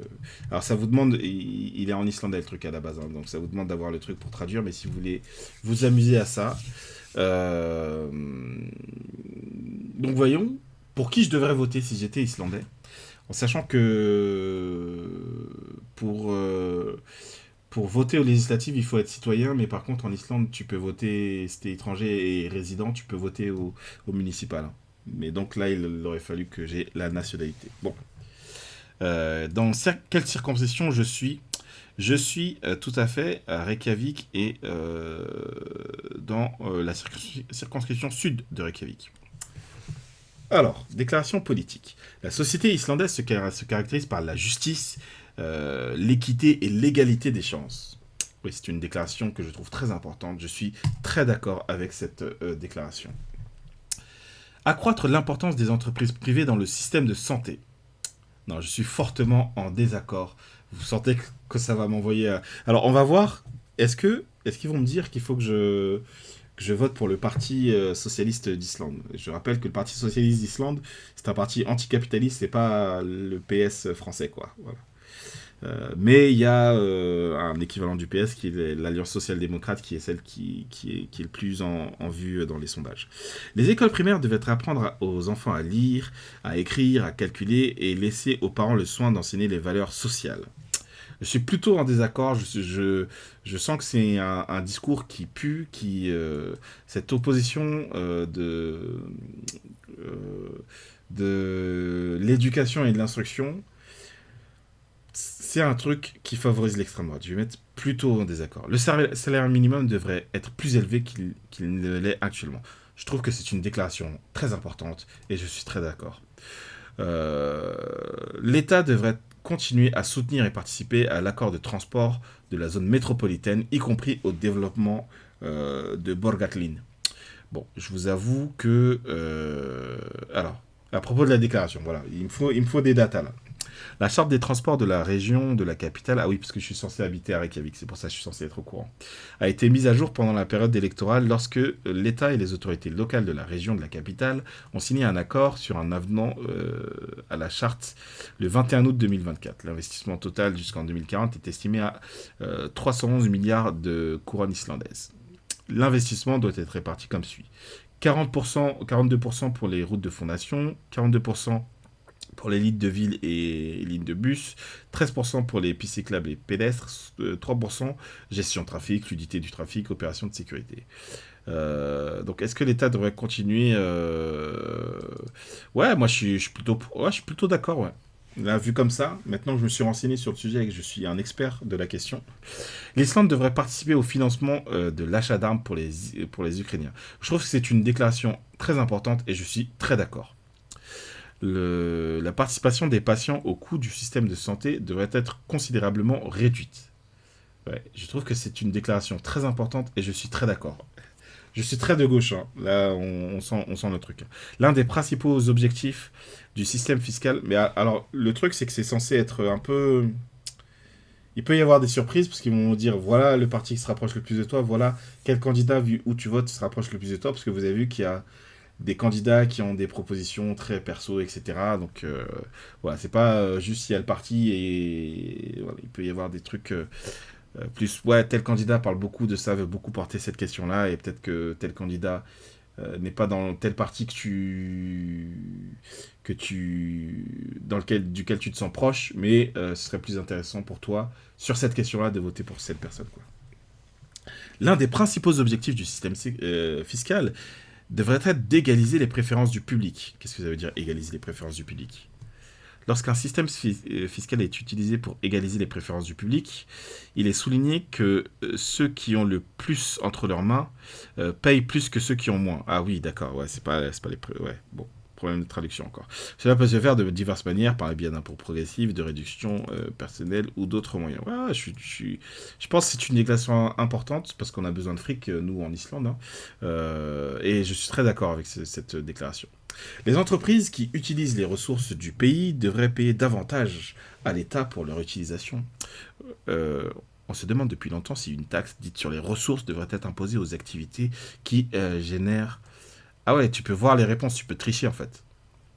Qui génèrent des revenus... Moi, je pas de triche ici, hein. Provenant de l'utilisation des ressources en Islande, afin d'apprivoiser les poissons de la mer. L'idée est que les entreprises... Donc la pêche, c'est un secteur ultra stratégique, hein, en Islande. L'idée est que les entreprises contribuent au fonds public pour l'utilisation des biens communs de la nation. Ouais, j'allais m'être plutôt d'accord, mais je suis très d'accord. Je vais pas dire que c'est important, mais je suis très d'accord. Le gouvernement islandais devrait s'exprimer plus fermement contre la guerre menée par Israël contre Gaza. Alors, sachant que c'est donc le Bjarni Benediktsson, là, le Premier ministre de l'UMP, Laurent Wauquiez, là, islandais, il est très sioniste. Très sioniste. Le gouvernement islandais a exprimé à plusieurs reprises sa position sur la guerre au fond de la mer Méditerranée. What? L'Islande appelle à un cessez-le-feu immédiat pour des raisons humanitaires. Pour des raisons humanitaires. C'est juste, bon, quand même, la situation humanitaire est pas ouf. Sinon, vous pourriez massacrer des Palestiniens, il n'y a pas de souci, mais voilà, en termes humanitaires, là, il faudrait quand même un cessez-le-feu. La libération de tous les otages. Est-ce que tous les otages, ça veut dire, y compris les otages palestiniens, ou pas? Quand on dit tous les otages, un accès sans restriction à l'aide d'urgence et à d'autres nécessités et au respect du droit international. Si tu appelles au respect du droit international, en fait, Israël doit décoloniser la Palestine. Tu vois, genre, faut aller au bout de ce qu'on affirme, quoi. L'Islande a condamné toutes les violations du droit international et humanitaire, tout comme l'attaque du Hamas contre Israël le 7 octobre 2023. Je trouve que c'est une déclaration très importante, donc devrait s'exprimer fermement contre la guerre. Oui, très d'accord, très d'accord. Les taxes sur les pollueurs devraient être augmentées pour réduire les émissions de gaz à effet de serre. Oh, ça sent que je vais être plutôt d'accord là. Afin de réduire les émissions de gaz à effet de serre, le gouvernement perçoit diverses redevances. Oui, bref. Oui, je suis très d'accord. Les lois ou réglementations devraient être renforcées afin que moins de personnes demandent une protection internationale ici. Non, je suis très en désaccord. C'est la question des demandeurs d'asile, là, c'est ça votre problème? Alors, on va se renseigner un peu. Fin septembre, 1538 personnes avaient demandé une protection dans ce pays. Donc, c'est voilà. Donc des réfugiés politiques, c'est ça? Contre 4164 pour l'ensemble de l'année dernière et 4520 en 2022. Donc, vous voyez, ça baisse drastiquement. Cette année, la majorité, 982, sont d'origine d'Ukraine, 164 du Venezuela et 84 de Palestine. Au cours de l'année, le service de l'immigration a traité 2620 de demandes. Bref, oui. Donc, il faudra durcir, c'est ça, pour que les gens arrêtent de demander la protection, fortement en désaccord. La société islandaise était sûre et paisible, mais elle ne l'est plus. Je suis plutôt en désaccord. Enfin, alors, la société islandaise était sûre et paisible. C'est vrai et faux. C'est-à-dire que c'est un pays qui, parlons-en au passage, hein, c'est un pays qui est réputé pour être très safe, notamment pour les femmes, etc. Il y a peu de meurtres, par exemple, en Islande. Voilà. Mais alors que récemment, par exemple, il y a eu une attaque au couteau, etc. Dans un festival là-bas. Et c'est des trucs qui... Ouais, vous avez failli tomber, madame. Et vous me faites mal avec vos griffes. Voilà, remontez, remontez. Merci. Euh, c'est des trucs auxquels, justement, les Islandais ne sont pas habitués à avoir ce genre d'infos. Ce genre, voilà. Ce genre de news. Donc, il y a un peu de vrai. Mais en même temps, il y a aussi des trucs qui sont pas, voilà, sur les violences sexistes et sexuelles, etc., qui sont, voilà, dire que c'est une société, ah, c'était mieux avant, c'était sûr et paisible, hmm, ça dépend pour qui, ça dépend sur quel sujet, etc. Donc plutôt en désaccord. En cas de nouvelle pandémie, le gouvernement devrait prendre moins de mesures préventives que lors de l'épidémie de Covid. Comment ça, moins de mesures préventives? Ah, c'est sur les politiques islandaises, bien sûr. On est en train de terminer là. On termine avec un petit quiz. Salut à toi, Nabil. Avec un petit quiz sur pour qui je devrais voter si j'étais en Islande. Au cours de la pandémie du coronavirus de 2020 à 2022, le gouvernement a imposé des restrictions strictes sur les rassemblements, ce qui a rendu le... Merci pour le follow BM1018. Ce qui a rendu le fonctionnement de nombreuses entreprises pratiquement impossible et obligé à porter des masques et tout. Ouais, non, ben non, il faut prendre des mesures préventives. Je suis fortement en désaccord. Le gouvernement doit faire tout ce qui est en son pouvoir pour garantir que les gens puissent continuer à vivre à Grindavik, quel qu'en soit le prix. Ah, je sais pas ce que j'en pense de ça. Parce que Grindavik, vous savez, c'est ce village donc, qui a subi des tremblements de terre à cause des éruptions et tout, et qui est, voilà, il y a des moments où c'était safe, puis plus safe, etc. Donc les gens sont en constant déplacement. Le gouvernement a dépensé plus de 8 milliards pour la construction de défense et prévoit de dépenser un demi-milliard pour combler les fissures et clôturer les zones dangereuses de Grindavik. Au total, le ministère des Finances estime que les travaux de terrassement à Grindavik coûteront environ 80 milliards de couronnes islandaises. Le poste de coût le plus important est l'achat par Storkatla, d'une propriété résidentielle à Grindavik, pour un total de 50 milliards. Ah oui, plutôt en désaccord. Le quoi qu'il en coûte sur... je pense qu'il faut peut-être pas vivre là, les gens. Tu vois. Bon, après, ça s'organise et tout, mais... Les intérêts de la nature devraient l'emporter sur les intérêts financiers lorsque le gouvernement prend des décisions en matière de développement économique. Ouais, je suis très d'accord. Un référendum sur les négociations d'adhésion à l'UE devrait avoir lieu. J'ai l'impression que... Attendez, je vais essayer de m'en renseigner. L'Islande a demandé à devenir membre de l'Union européenne en 2009 et les négociations d'adhésion ont commencé un an plus tard. Le prochain gouvernement a annoncé en 2015 que les négociations d'adhésion avec l'UE sont complètement arrêtées. Ensuite, les négociations sont restées au point mort pendant plusieurs années. La demande de l'Islande n'a jamais été formellement retirée. D'accord, il y a un entre-deux. Et donc savoir, parce que quasi tous les partis sont contre. Comme on dit à l'Islande, ça me casse les couilles en islandais. Tu peux pas dire ça en islandais, c'est impossible. Ça n'existe pas. Je vais mettre plutôt d'accord parce que voilà. Parce que les partis sont très clairement contre l'adhésion, mais du coup, autant clarifier la situation, quoi. Les péages devraient être de plus en plus collectés pour financer de nouveaux projets routiers. Alors, pour avoir pratiqué les routes islandaises, et je veux dire, avoir payé l'essence et compagnie, les péages et compagnie, enfin, je sais plus si je suis passé à un péage, peut-être. Spontanément, j'ai envie de dire non. Maintenant, regardons un peu la situation. Voilà. Des péages ont été perçus pour les tunnels en Islande et il existe des idées pour financer d'autres grands projets routiers avec des péages tels que des ponts, des routes doublées. L'idée est que ceux qui utilisent payent. Oui, je suis plutôt d'accord. Je suis plutôt d'accord, surtout qu'il y a quand même un tourisme et donc ça va permettre d'engranger un peu de l'argent. On arrive bientôt à la fin de ce quiz. Il est nécessaire de mobiliser davantage en Islande. Mobiliser, qu'est-ce que ça veut dire? Qu'est-ce que ça veut dire mobiliser? Il existe des opinions très différentes sur les besoins énergétiques futurs, donc la question de l'énergie, ok. Sur la nécessité d'activer davantage ou d'utiliser l'énergie produite par d'autres moyens. Les usines et autres industries utilisent 80% de l'électricité en Islande, les entreprises et services généraux environ 15%, dont les centres de données 6%, et ouais, il y a beaucoup de data centers en Islande parce que comme il fait froid, bah, c'est plus facile de refroidir des serveurs, quoi. Et les habitations environ 5%. Quand même, il y a... Donc, mobiliser davantage? Non. Qu'est-ce que ça veut dire mobiliser davantage? Je vais être plutôt pas d'accord parce que je suis pas sûr de savoir ce qu'ils veulent dire. La traduction n'est pas très claire. Les réglementations et exigences dans le secteur de la construction devraient être assouplies pour accélérer le développement. Non. What? Il y a beaucoup de construction en Islande, hein. À chaque fois que j'y vais, ça construit partout, ça construit, c'est une dinguerie. Des exigences, je dis à chaque fois que j'y vais, je suis allé 2 fois, hein. Des exigences sont imposées en matière d'accessibilité pour les personnes, ouais, et donc c'est un problème.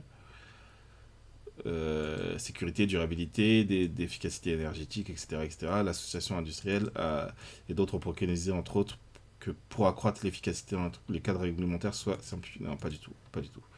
Alors, comme ça, ils payent des Bulgares et des Romains moins cher sans payer trop de taxes. Alors, vu que j'ai passé la question, je sais plus si c'était sur quelle question. C'est pas mal, facho l'Islande, où ça va? Ça va. L'Islande, c'est pas particulièrement facho, c'est plutôt un pays qui a une tendance progressiste, on va dire. Très. C'est très LGBT friendly, etc. Alors, sur l'UE, comme ça, ils payent des. Ah oui, d'accord, tu parlais sur cette question-là, ok. Mais vu ce que je dis, pourquoi on parle des parties islandaises? Parce qu'il y a des législatives qui vont arriver là le 30 novembre, que les gros partis sont en train de s'effondrer. Il y a juste un parti qui n'avait pas de siège là, mais qui est en gros l'équivalent du PS, qui est celui qui est bien vu dans les sondages. Mais bon, pas assez pour avoir la majorité non plus. Donc, en fait, il n'y a pas de majorité qui se dégage.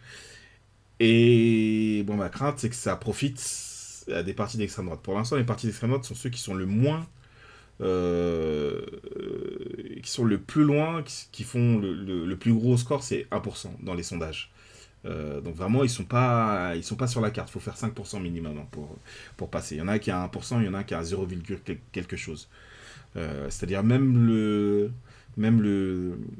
parti qui est anticapitaliste, bonsoir à toi Corbeau LSD, qui est, je sais pas s'il est plutôt type NPA ou plutôt type LFI, mais voilà, ce parti-là est mieux doté que l'extrême droite, quoi.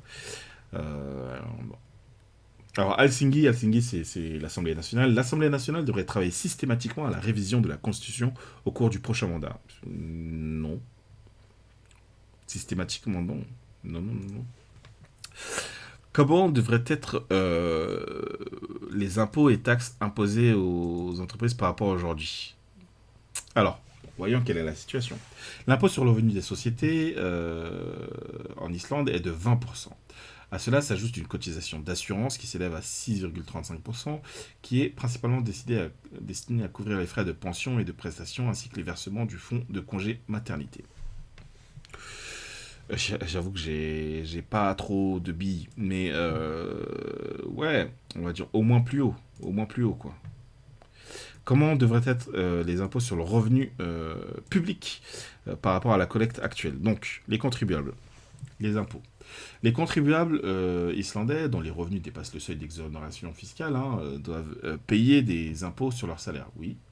L'impôt sur le salaire est divisé en impôt sur le revenu pour l'État et impôt local pour les municipalités. Ok. L'impôt sur le revenu varie entre 31,48% et 46,28% en 3 niveaux. Un impôt de 22% est imposé sur les revenus du capital. Ouais, c'est bien ça. Toujours répondre plus haut, c'est facile là. Oui, c'est vrai, t'as raison, t'as raison. Sur les impôts, je sais pas, entre...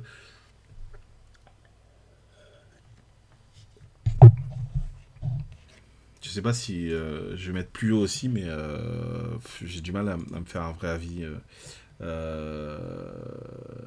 Qui a un Gaspard G islandais qui a fait Squeeze. Ah, MDR, oui. Oui, c'est bon, j'ai la ref. Sur la base de la politique actuelle. Donc oui, ils ont fait tout un quiz pour te... Tout à fait. Sauf que là, il n'y a pas de données, quoi. La différence, c'est qu'il n'y a, il y a pas de données. Mais effectivement, c'est pour te dire, ah, regarde, toi, tu es plutôt de tel camp. Sur la base de la politique actuelle, combien le gouvernement devrait-il dépenser pour que les personnes qui s'installent ici puissent s'intégrer dans la société? Informons-nous. Au cours de l'année, le ministère des Affaires sociales consacre 2,4 milliards à la question des immigrants et des réfugiés, et le ministère de l'Éducation consacre 60 millions à cette question. Environ 18% des migrants dans ce pays estiment avoir de bonnes compétences en islandais.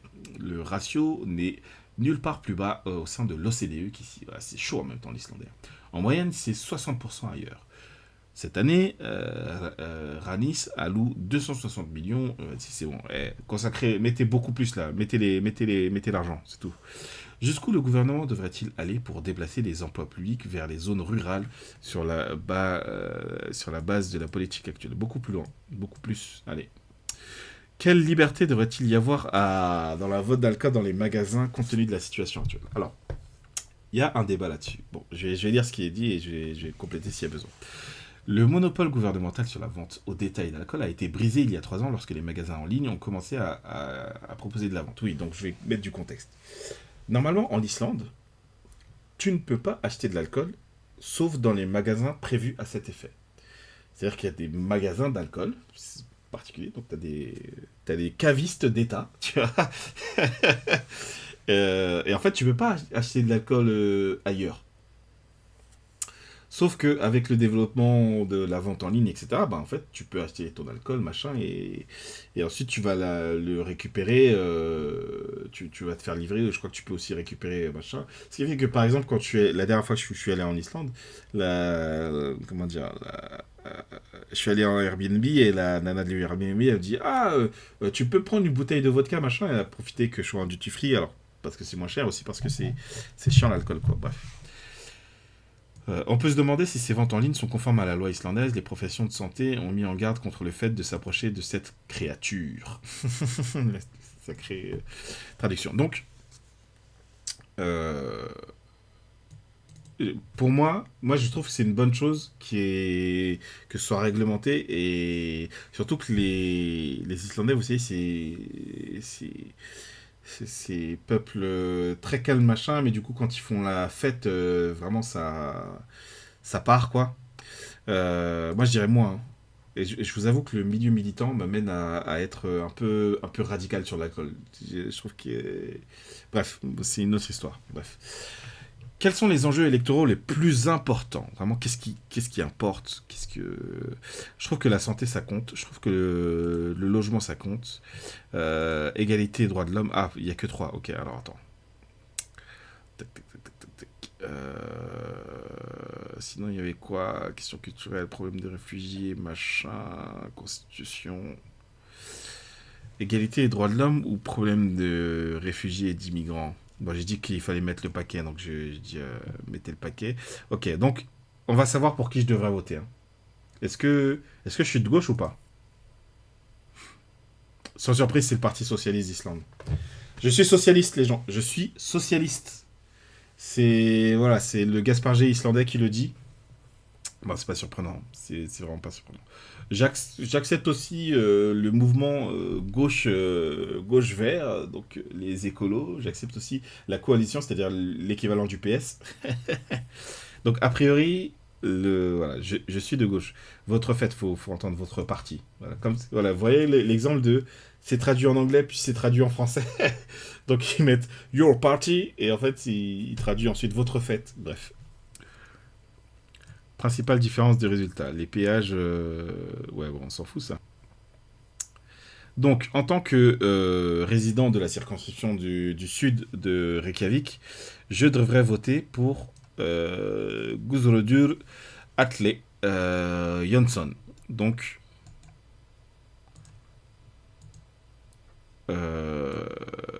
vas-y, je vais suivre mon futur député. Hein. Il est sur Twitter ou pas? Il est que sur Insta? Il est pas sur Twitter? Si t'es pas sur Twitter, tu peux pas être mon député. Hein. Ah, voilà. Guðröður. Ah ouais, je suis pas connecté. Oh, flemme. Flemme de ouf. Flemme de ouf. Est-ce que je suis connecté là? Guðröður. Vas-y, je vais te follow. Oh, wow, frérot, je sais pas si je vais te follow. What the fuck? Bon, je vais te follow, mais... Bizarre l'ambiance. What the fuck? Donc voilà. Voilà, je dois voter pour le Parti Socialiste d'Islande.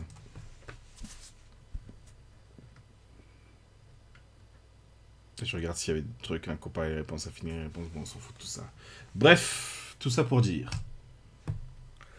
Pendant que je vois où est-ce que je vais vous envoyer ce soir, tout ça pour dire que la droite islandaise, ça pue la merde, ça pue sa mère, n'est-ce pas?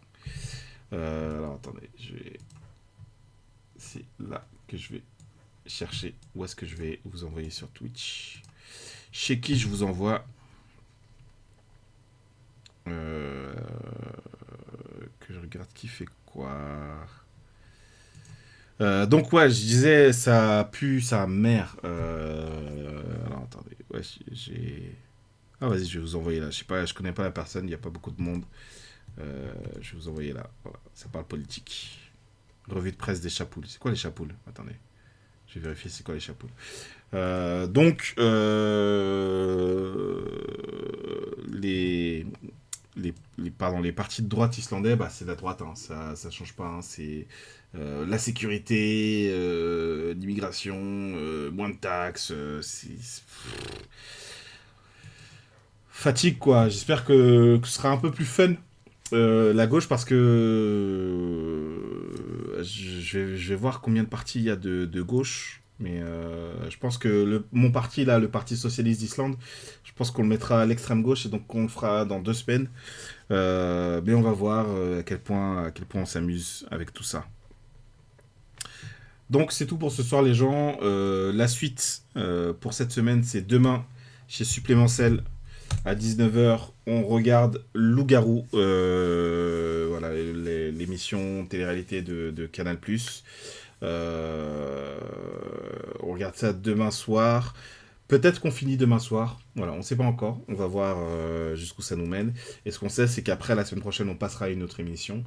Soit on terminera et on passera à une autre émission, soit on passera directement à une autre émission, qui est la saison 2 de Zombieverse, télé-réalité coréenne incroyable. Attendez. Ah ouais, en fait, depuis tout à l'heure, j'ai mon chat, il est n'importe quoi. Attendez, attendez que j'écrive. Ah ouais, c'était impossible de lire mon chat, en fait. Ah ouais, c'est n'importe quoi. Bref. Donc, c'est tout pour ce soir. Ce fut fort cool. Je vais vous envoyer chez Chloé de Bauge. Je ne connais pas Chloé de Bauge, qui fait une revue de presse. La bio, anomalie statistique assumée, auteur de la méthode anti-leçon pour lire l'avenir dans les cartes Yu-Gi-Oh! Ok, bah je vous laisse juger si le live de Chloé de Bauge c'est cool. C'est tout pour ce soir. Voilà, et tiens, je voulais... Ah oui, surtout, n'oubliez pas, attendez, n'oubliez pas que la jeunesse emmerde le Front National. Bonsoir tout le monde.